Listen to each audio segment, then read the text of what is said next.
Can't hear you. Come up. Come. Because we can't hear you.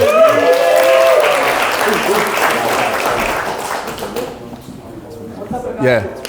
What were you saying? Go ahead, share again. I just want to share that I went to a lot of seminars over time, and this was one of the best exercises on connecting I've ever done. And I actually had this question earlier because I go to the gym a lot and I make friends there, but with some people I realized, it's a harder time to connect. But this, like, the type and the not type, it brings a lot of valuable information, like, right away. Yes. And I feel like people can connect to it very easily. And I wondered, how do you bring it, like, naturally, and you just start sharing, or right, like at the gym, for example, which is like, I don't like clubs so much, but like more like we have like-minded setting. There's a lot of people I think I can connect to. First of all, thank you for the compliment of it being useful. I loved it so much. What I try to do is I'm trying to give you guys stuff that's like going to make a difference in your lives, not like not only the scream loud part. I'm trying to give you something you can typically like go use practically like right now and use it. And also the thing about this is it gives the person who's listening something to chew on. Like it gives them information about you. So they go, this is a person in front of me. To answer your question, how I do it in a gym, I would just give a compliment and then do the exact same thing. Like, damn, you're deadlifting crazy. I can't deadlift that amount. I'm the type of guy that blah, blah, blah, blah, blah. I'm not the type of guy right? Just give a compliment in front of it and then do the exact same thing. And then you just leave. Yeah. You just leave, just go do your set, and maybe you see them in the gym later and you can start a conversation with them because now they're like, that guy was cool, he came, he said something to me, and then he left, but he's interesting. You know, it wasn't needy, it was just purely giving value. You wanted nothing in return, just purely gave value. So yeah. I love that because I feel like you can overdo and because they don't know you yet. And it's better to slowly hey, I'll let you know about me. I'll leave, come back, and then they start thinking, I kind of like this person. And say hi next time, I like that. You got it, and no pressure on them to do anything back. No pressure on them to respond a certain way, no pressure on them to agree with you.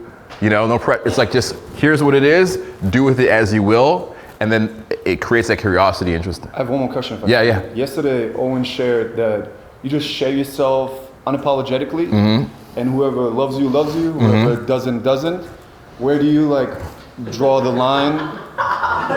Yeah, I'm smiling. I'm like, yeah. Where do you draw the line of, maybe I need to show this person a little bit more of me, where you this person is just really ignorant or arrogant, or they just don't want to have connection with people? Good question. Where do you draw the Very line? good question.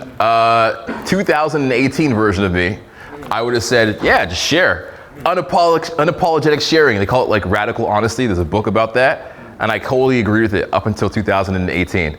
However, we're living in a different age now. We're living in the age of AI, digital girlfriend robots, and all kinds of crazy stuff. I'm pretty sure ChatGPT is going to be taking over the world in 5 months. So, really in relationships, I don't think we have the skill. I think the problem is when you share a lot now, people don't have the skills to process the information they're getting. Does that make sense?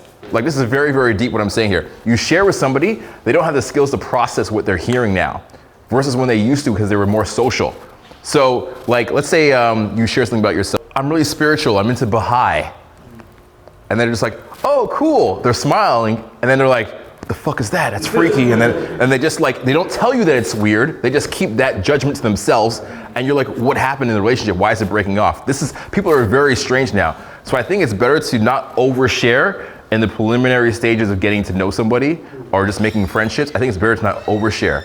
Does that make sense what I'm saying? Yeah, but what I'm thinking is, what if the other person is exactly what you said, so social, they just don't know how to present themselves? How can I give them a better atmosphere for them to be able to express themselves more? Where a lot of times they're maybe they don't know what to say. They don't know how to they're I kind of like this, but they're I don't know, and then they feel uncomfortable. They're yeah, when it comes to that, when it comes to people that are shy, I actually, again, 2030, this is the software update, right? 2023 version of me thinks that you shouldn't, because if you try to encourage them too much, they'll see that as pushy, or they'll see it as needy. Imagine this, okay?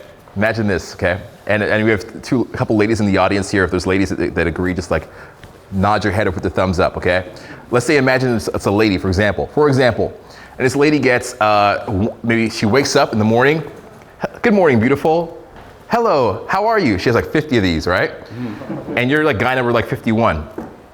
And then she has a Hinge account, but she doesn't use it. And then she goes online and you've been inviting her out for 2 or 3 weeks, and then you say this, come on, like why don't you like share more? Like what's wrong? In that moment, from your perception, what you're saying is harmless, but from the 50 messages that she has that are like that, it's too much. Block. No, what I'm thinking is that they already get so many text messages, and then on the street they get approached so much that even if they see a cool guy at the gym, they're like so suspicious in a sense that it's harder. So absolutely, you can't. You don't. You just slowly just share. It's you share and then you move on. You put out the opportunity. You move on. You say, hey, there's a cool event that's happening.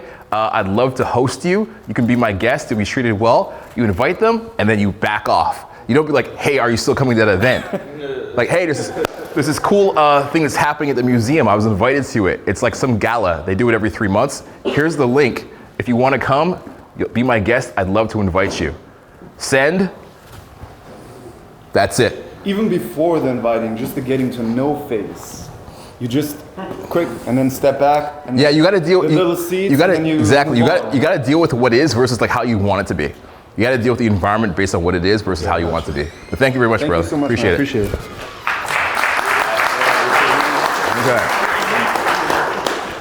If you give me 60 seconds of your attention, I promise that I'm going to change your life. Most of us have a secret that we are a bit ashamed of. If we walk up to somebody new, we're going to feel anxiety, maybe offend them, say the wrong thing, just look stupid. We're unable to give a presentation at work or attract an intimate partner, and we feel stifled because our life is stuck in first gear, pathetic and not moving forward. I personally was a social idiot growing up. No friends, introverted, no romance, no cool invitations, not sure what I was doing wrong. I became obsessed with the dating community, music industry, and fashion world, and I learned the invisible rules and phrases that unlock high status access behind velvet ropes all around the world. That's why I created this exclusive mastermind, a collective group that I wish existed when I wanted to take my conversation to God-level verbal skills. What's better, black chocolate or white chocolate? The group is intimate, and I do that to keep my ability to create transformations very high.